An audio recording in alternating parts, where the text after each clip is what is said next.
Names again? Ruth, Martha. Ruth and Martha. She came for the lesson. Oh, yeah. She's the older one. Okay. So I won't call attention to Jason this morning. Day off work. Good to see you, brother. Yes, sir. See you. All right, so we're going to open up a prayer here quickly, and then have Dustin and Ashley are going to encourage us in music here in just a minute. Anything quickly we need to pray about, people traveling, if you're aware of some of these things, praying for, continue to pray for you, Miriam, your family. Continue to pray for Dave and Judy, some of these different things. Dave has cancer. And I have a prayer request. Yes. One of our friends from Charlotte, her dad had a stroke, and he was in Earl's Inlet. And she gave this one that said they're doing an MRI, and just asked me to ask prayer for him. His name is Vernon Rogers.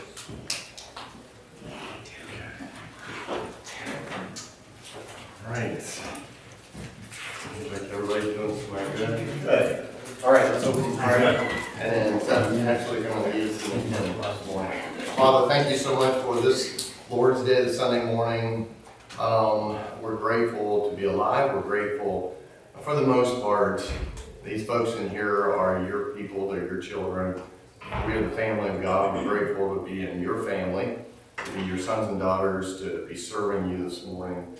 And we're grateful to come back and look at this inspired book of Ruth that you've given to us, and to help us to be encouraged to see how much you love us, how much you're in control and wanting to do good things for your family, your people, your children. And so we're grateful to be encouraged this morning by your word. Thank you for these visitors, anybody in live stream tuning in, continuing to pray for Miriam and her extended family, that you would encourage them this morning. And then this dear one having an MRI, Lord, so many different medical procedures each week, and we all, there's so many different people we know that are either a disease or an accident or something going on. And we are grateful that you're the great physician, that you are over all, and that you know exactly what needs to be done, when it needs to be done, how it needs to be done. And we're thankful for people like Beth Ann and Danny and medical staff and doctors that just take care of us so well. Now, bless this morning. May you be exalted. May your Son, Jesus Christ, increase, and may we decrease today. We thank you for Seth and Ashley's willingness to serve this morning and encourage us by music. We praise you now in Jesus' name, amen.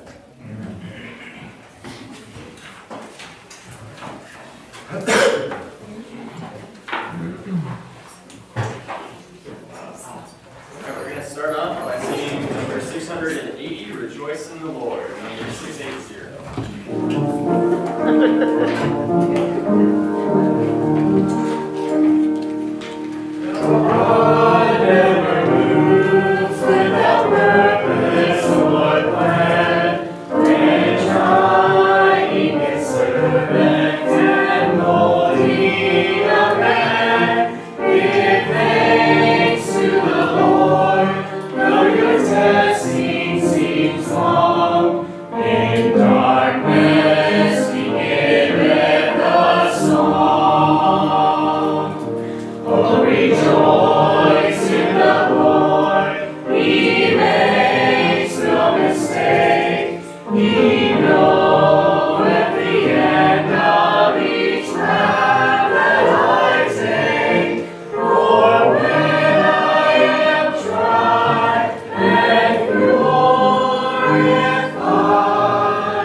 stuff all over. Thank you, Seth, I actually appreciate that. Always love singing. You like singing? Might not have too much voice like me, but the Lord has given us a new heart, a new song. Just always encouraged to sing. Let's go through some memory verses here real quick, and then right into the book of Ruth. If you have your outlines or your sheets, if you have your Bible open, we're just going to go through Romans 10 again. Last week we skipped over them. Next week we'll hit Romans chapter 11 and through 11:36. Okay, so let's just do the verses in chapter 10 verses 9 and 10, chapter 10, 13, chapter 10, 17. And we went through them all, so they should be familiar to you. And let's just see if we can get them down our heart a little bit better, okay? Chapter content in chapter 9, 10, 11, let's get this down. Romans chapter 9, what's the chapter content? Israel's rejection, God's work. Chapter 10, Israel's rejection, their fall. Okay, let's do the verses. Romans chapter 10, verses 9 and 10. That thou shalt confess with thy mouth the Lord Jesus, and shalt believe in thine heart that God hath raised him from the dead, thou shalt be saved. For with the heart man believeth unto righteousness, and with the mouth confession is made unto salvation. Okay, Romans 10, 13. For whosoever shall call upon the name of the Lord shall be saved. And then Romans 10, 17. So then faith cometh by hearing, and hearing by the word of God. Good job. I feel like you're back in doctor's class or something, don't you? Doing all the memorizing. No quizzing. Hey, maybe I should do a quiz at you. I heard a no. Richard's like, yeah, well, maybe. Well, I follow. Richard's leading up there. Okay, Ruth, reaping of Ruth. I think Seth got everybody got a handout this morning? Got your pens? Trying to wake up your mind a little bit. Waking up, thinking this morning. Wait a minute, what was 3 on the last return of grief? Somebody have that for her? I said the grief of Mara, but I. Yes. That's what he said. Is that it? Okay. It was a slide. All right, good. What was said? Hey, I also want to thank you all for just wonderful discussion. At the end, each one of us, we won't probably be on exactly the same page on everything. I've told people this before. Someday I'm going to get to heaven. I'm going to be standing there, and Jesus is going to look at me and he's going to say, Brian, well done, thou good and faithful servant. But where in the world did you come up with that? So I just appreciate all your good, healthy discussion. It's been good, it's been fun, always iron sharpening iron. We're looking at the reaping of Ruth, and I need some reading, and let's just all think a little while this morning before we pray for Pastor Carl. The reaping of Ruth, okay? Chapter 2, we'll probably be here a month. A little longer. I have a couple of these guys. I love for the guys to teach and lead in here, and if you have a desire to do that, just come on up and say something. I'd love to do it Sunday morning, and I would love for you to do that. So here in the next couple of months, a couple more guys are going to fill in here and there, and love to hear them, love to see what the Lord's doing in their hearts. Chapter 2 now describes the sovereign providence of God as he provides for Naomi and he provides for Ruth as they arrive back in where? Where did they come back? They left where and came to where? Moab. They left Moab, Bethlehem. Good. And just in time for the new Chick-fil-A to open up, right? Barley harvest, just in time. Go figure. They're hungry. They haven't seen hardly any food forever. And here they get home and look at the fields. Ruth, I told you all and you drive through all the cornfields, rows of it, it's like incredible. It's really neat to see that. So, it's not just the barley that's amazing. That spotlights the Lord. You need, man. Always in high demand, man. He just comes, she's ready to roll. Good job for training your kids, Mark and Melissa. The story introduces the reader to Boaz, the close relative of Naomi and the kinsman redeemer, who became the provision and the instrument for blessing for Naomi and for Ruth. Now, as the scene starts and Ruth began to glean among the sheaves, she ran into this gentleman. What's his name again? Boaz. Don't you love to, even if you pull up a clip art or something like that, you love to try to think about what Ruth looked like, what Boaz looked like. You know where we're going here. This is kind of we're creating into a love story here. A happy ending. There's a lot to go on before that though. But she runs into Boaz. And she has exceeded the demands of the law by going into the situation in chapter 2, and Boaz is going to step in and provide. So let's jump into number 1 right away. Boaz's field. Nice and loud. Who would read verses 1, 2, and 3? Verses 1, 2, and 3 in chapter 2 here. Okay, Caleb, Mason, please. And Naomi had a kinsman of her husband's, a mighty man of wealth, and of the family of Elimelech, and his name was Boaz. And Ruth the Moabitess said unto Naomi, Let me now go to the field and glean ears of corn after him, in whose sight I shall find grace. And she said unto her, Go, my daughter. And she went and came and gleaned in the field after the reapers. And her hap was to light on the part of the field belonging to Boaz, and was of the kindred of Elimelech. Now, before Boaz meets Ruth, he's described, Caleb read his description.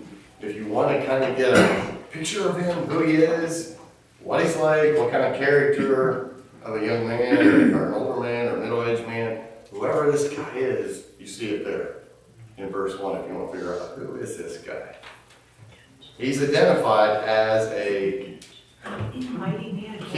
mighty man. Those are 2 words we're going to break down here in just a second. Good, Suze. He's described as a kinsman. A kinsman is a relative of her husband, what's his name? Elimelech's side. He's a kinsman. He's a relative on Elimelech's side. That's important to understand. In verse 20, Boaz is also described as a close relative and also a kinsman in verse 20. So the author wants us to make sure we get this. He's a relative of Naomi's husband. And he's got money.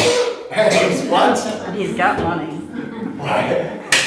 That's funny Beth Ann pulled that out. She's right. He's loaded, right folks, in vernacular terms.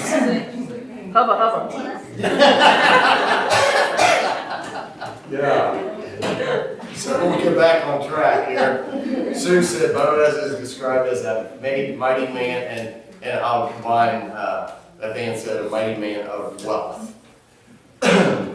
Quite a characteristic, isn't it? These are 2 Hebrew words that are important in this phrase. They put them in there for a reason, the Lord did. The first Hebrew word for mighty has the meaning of a strong or mighty person who carries out, can carry out, or has carried out great deeds, surpasses others in doing so. Now, the usual translation is hero. Boaz is known as a hero. That's usual translation. Like in, anybody done in military service in this room? Yeah, that's right, we knew that. Okay, like in military service, a hero, you guys are our heroes serving our country. Appreciate that. The word emphasizes an individual who is exceptionally important or powerful some particular area or some particular field. Interestingly, the word is also used in combination with God as the title of our Messiah in Isaiah chapter 9. Isaiah 9:6 says, "For unto us a child is born, unto us a son is given, and the government shall be upon his shoulder, and his name shall be called Wonderful Counselor, the Mighty." There's our same word from chapter 2, the Mighty God, the Everlasting Father, the Prince of Peace. This is important since Boaz actually is seen as, how many of you like typologies in the Old Testament? Boaz is a type of, who would you guess? Any guesses? Type of Christ. He is a type of Christ. What's that? There, you got it. Good job, brother. He is kinsman redeemer, who is the ultimate redeemer, Jesus Christ. So he's like, I love it already. Folks are so fun to be with every Sunday morning. Everybody's over there trying to fan you. They're cool fanning you off. behind you. I need an air conditioner. The second Hebrew word Beth Ann pointed out for us is the word wealth. It may mean strength as like a warrior, or again, military forces, ability in war, or maybe just wealth in possessions. There's nothing wrong with being wealthy, is there?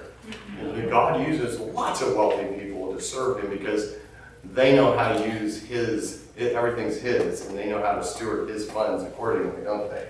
So God loves to use, and he's going to use Boaz here tremendously. Here in our text, it indicates that actual word means wealth. It indicates real estate. He's a big-time landowner. He loves to buy land. He loves to buy real estate. He loves to farm, and he's a neat guy. This guy, I would love to go out and have breakfast for a couple hours with him, talk to him, and listen to him. Now, the meaning of Boaz, remember, names were very, very important. It's a little uncertain. A commonly accepted meaning has been in him, in Boaz, in him is strength, which would be important concerning Ruth, right? As her kinsman redeemer. So, as Caleb read the text, Ruth asked permission of Naomi to go to the fields to pick up the leftover grain after the farmers had completed their harvesting, right? That's what the text is pouring out to us. Ruth is termed, and I don't think it's a coincidence that God does this, and she's termed not just Ruth, but what does the text say about her? Kind of points out her character a little bit. She's a what? Go ahead. Moabitess. Now, why do you have to say that? Why did the author have to point that out? I think the writer's emphasizing this because there's an ultimate blessing through the birth of King David, and Christ would be through a foreigner, a Moabitess. What a tremendous blessing. What does that say for you and I today? Whatever walk of life, whatever upbringing, wherever we came from, God can use any one of us in this room. That's amazing. That's awesome. To think you could not be too low, too wretchedly sinful in whatever capacity you think that God could not use you. Now, the law of Moses provided for the poor to pick up leftover grain in fields. And I'm thinking, so daughter-in-law has spent a lot of time with mother-in-law, and I think Naomi's like coaching, like, you know, when we get back to Bethlehem, you are allowed to go out in the fields and you're allowed to reap grain, because my back, I keep throwing my back out, I'm getting older, I got this cane, and it'd be great, daughter-in-law, to go out and do some work for the family. And I think she probably coached her on the culture a little bit. For example, the reapers were not to reap to the very edges of, if you picture a field and say, this table here, you're all reapers, okay? You guys, you can't go out to the very edges and reap that. Leave the edges alone, okay? Don't reap the edges. And you weren't supposed to pick up sheaves that had been dropped. So this table, maybe your reapers down through the middle and everything, and Seth drops a very big sheaf of grain, and you just pick it up, and Ashley's like, no, Seth, you know the culture, leave it, don't pick it up, let it sit there. That was culture. Leave the sides undone, drop some, leave it on the ground. Why? Because it needs to be there for aliens, not Martians. Okay? Orphans, and who else? Widows. Yeah, what a blessing that would be for them, wouldn't it? Let me read you a couple texts. You don't have to go there, but Leviticus 22 says, and when you reap the harvest of your land, thou shalt not make clean riddance of the corners of the field when thou reapest. Neither shalt thou gather any gleaning of the harvest. Thou shalt leave them unto the poor and to the stranger. I am the Lord your God. He also said in Deuteronomy chapter 24:19, when thou cuttest down thine harvest in the field, and hast forgot a sheep in the field, like Seth drops it right in the middle where he's at, you forget that sheep in the field, thou shalt not go again to fetch it. It shall be for the stranger, for the fatherless, for the widow, that the Lord thy God may bless thee in all the work of thy hands. So, in the Pentateuch, in those first 5 books of the Bible, we'll all set up provisions for people that were hurt, having difficult times. But, let's say Richard has a field. Not all landowners responded graciously toward those in need. I'm not saying you wouldn't.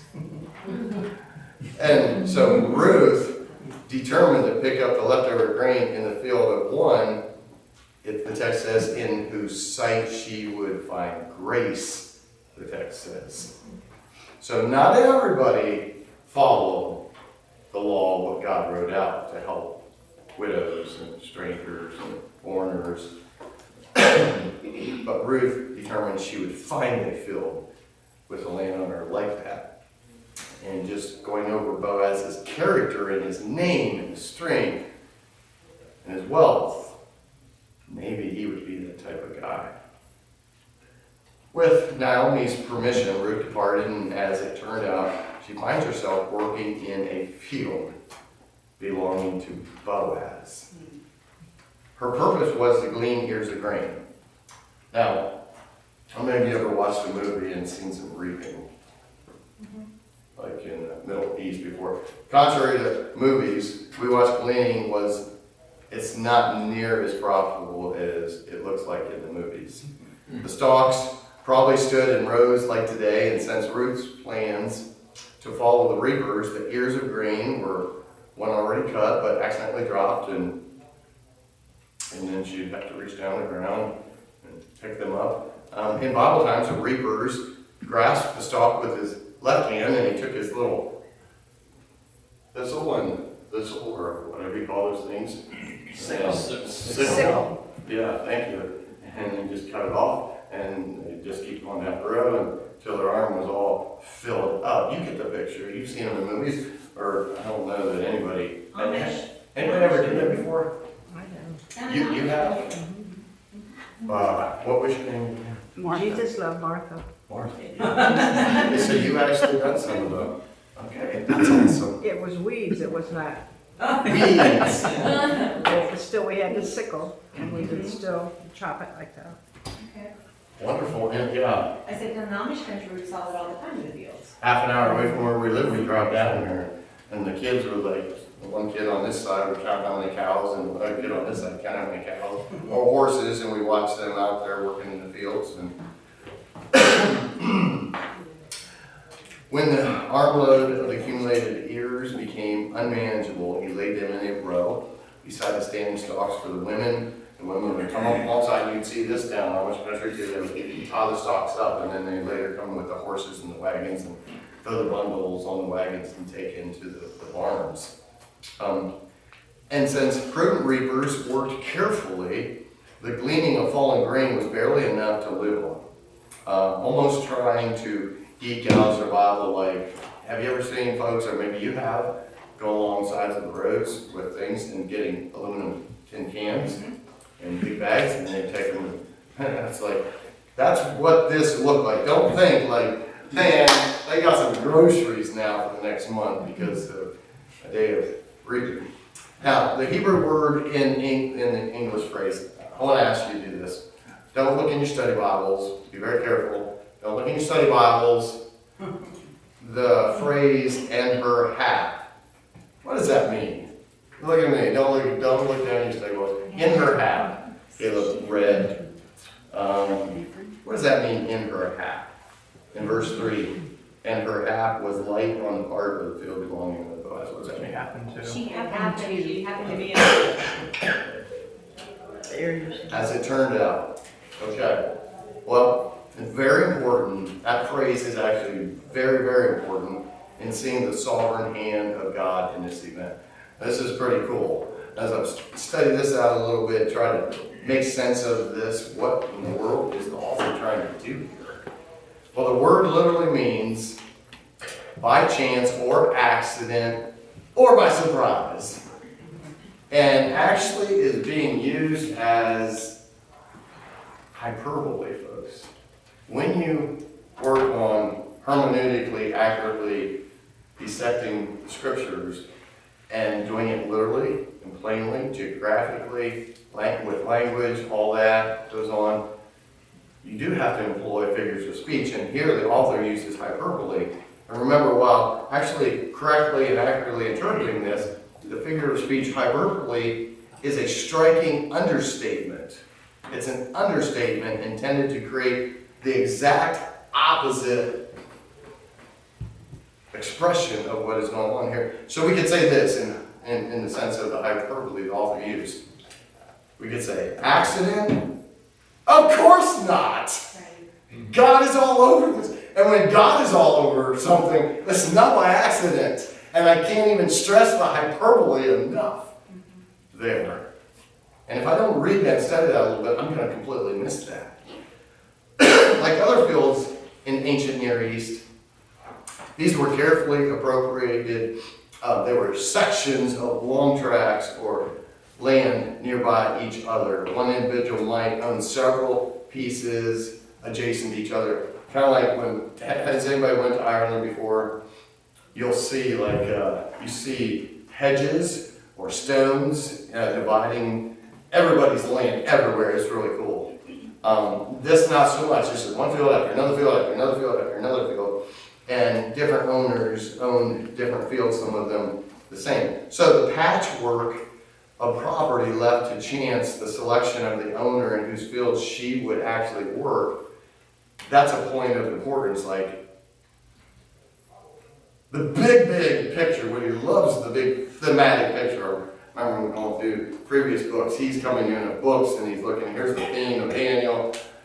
The big picture is, what field is Ruth going to walk into and glean, and why?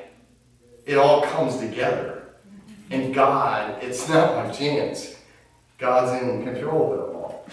Ruth, very well, was somebody can say something? I said he had a plan. God had a plan. Ruth very well, excuse me.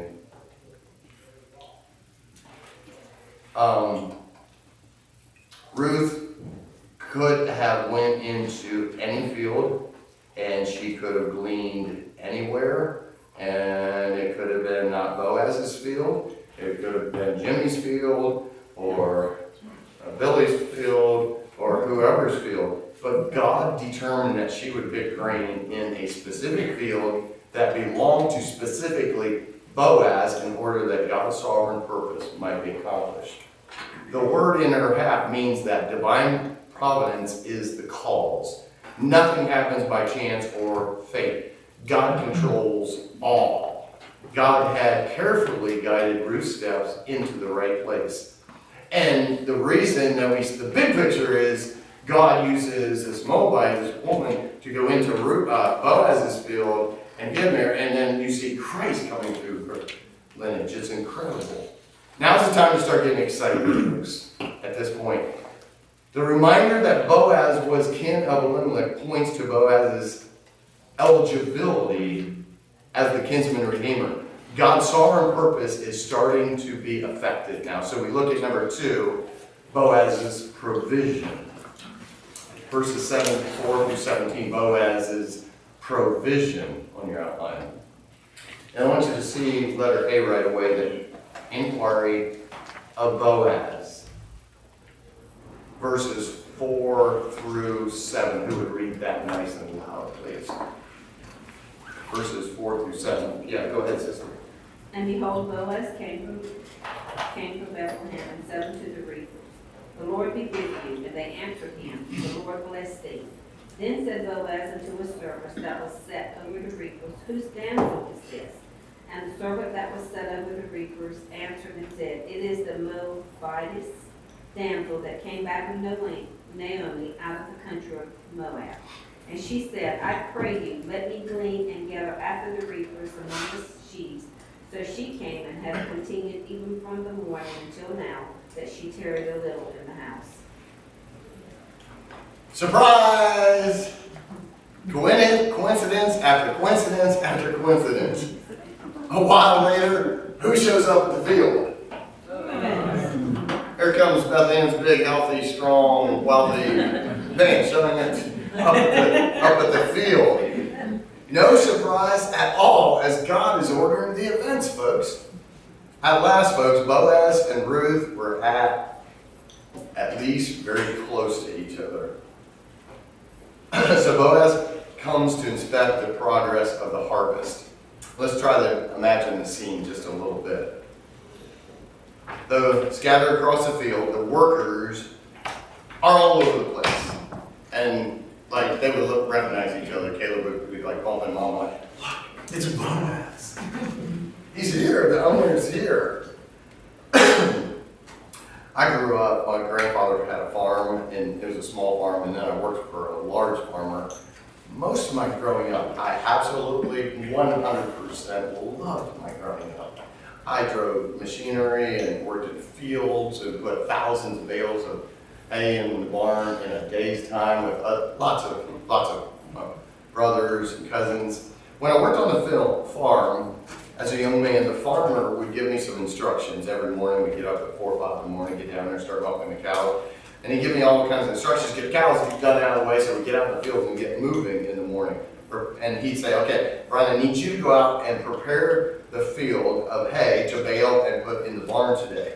So we'd get done, I'd do all the chores, he'd be finishing up milking, I'd get on the tractors, go out early, and I would take this thing called a rake and get on the back of the tractor, and I'd break up all the hay into rows, and then it would get all ready for the tractor to come in and start going down through the rows and baling up the bales, and then kick it into the baler, we kick it in the wagon, we take it back to the barn, and that's how we would start the process. As soon, I'm out there raking, maybe a couple other workers, getting things all ready, big day. As soon as the farmer would show up at the field, guess what? I stopped, the tractor stopped, the raking, everybody stopped, and like, Virgil's here, the farmer's here. Let's get some further instruction. Let's make sure we're all on the same page, on the same plan here. Now go back to the scene with Boaz as he walks in and he politely takes and he waves to everybody out there and he gives them a simple, friendly greeting. Can the Lord be with you? You too. And also with you. That's what was going on. Everybody looked up and he greeted them and everybody greeted him back. Boaz's purpose was actually to encourage the workers that guess what? The Lord is at hand today and he's with you as we're all working together. And so the reapers return to greeting of their own. So everybody is reminded at this point, nothing is happening today out in Boaz's field by chance or by accident, but the Lord was within earshot. He was really with them working in the field and wherever you're working this week.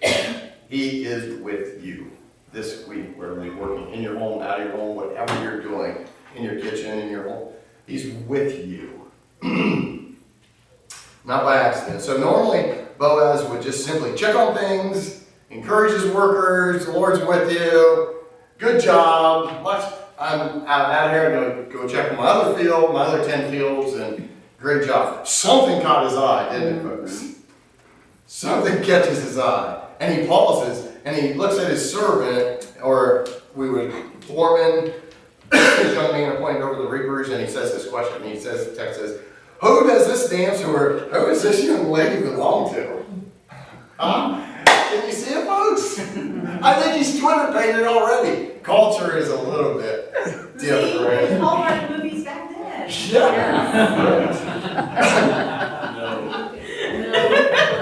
Who's this damsel belong to? What's that mean, folks? Really, what is he saying culturally here? Who's this damsel belong to? Is she married? There's one. Is she married? Is this woman married?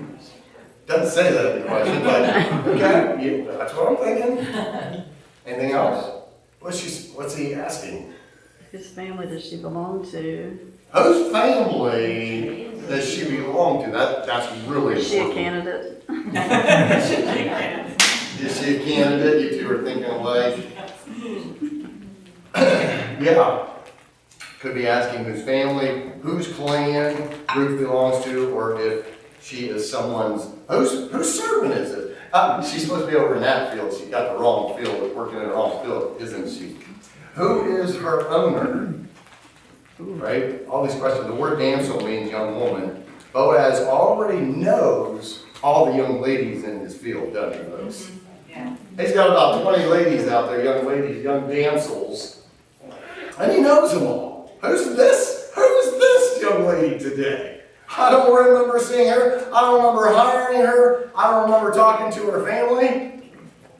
And by the way, she's kind of good looking, probably. Pretty and young, and probably could, have some children maybe. All these things are important culturally.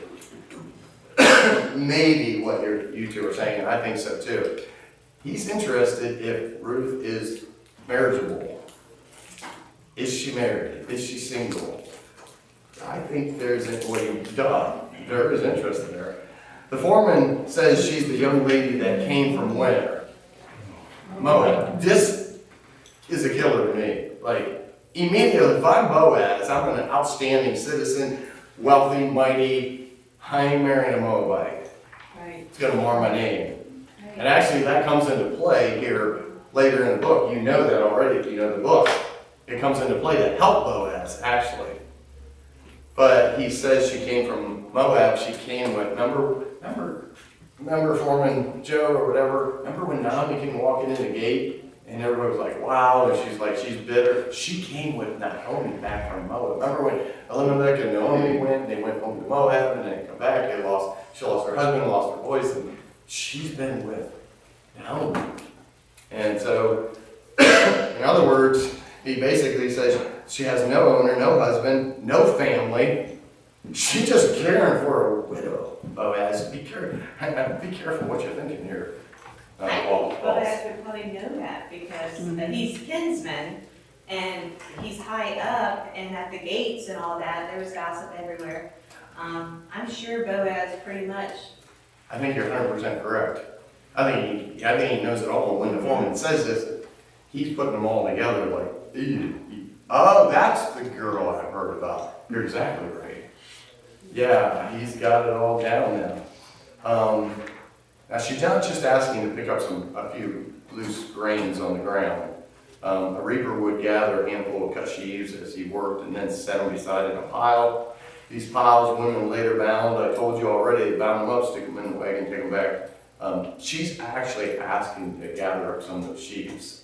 I mean, not just a can of beans to take home to Naomi. She's asking to take home, go to whatever food line. She's asking, can I take home a cart or two of groceries back to my mother-in-law? Not just a couple little ears of grain.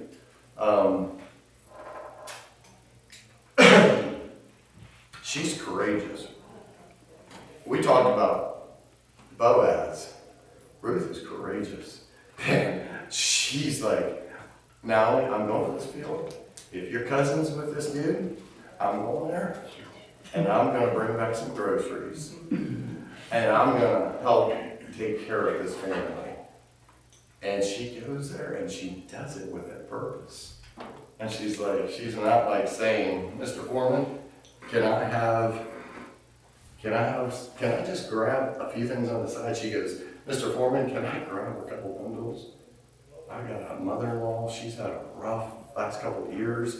She's depressed, she's discouraged, she's heartbroken, she lost her husband, her 2 boys, I've lost my husband. Can I take back some groceries? She's courageous, folks. She's an initiator of a woman. You ladies, you men in here, courageous men and women in here, initiators, hardworking for the Lord. You love the Lord. You want to serve the Lord.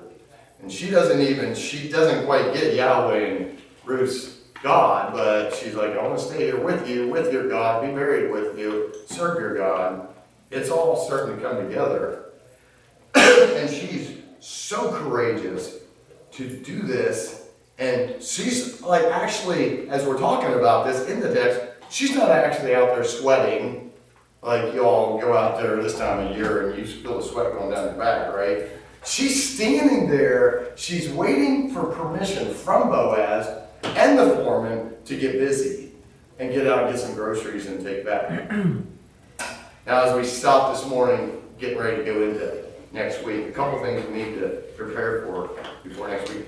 Will Ruth be, here's a question to think about before next week.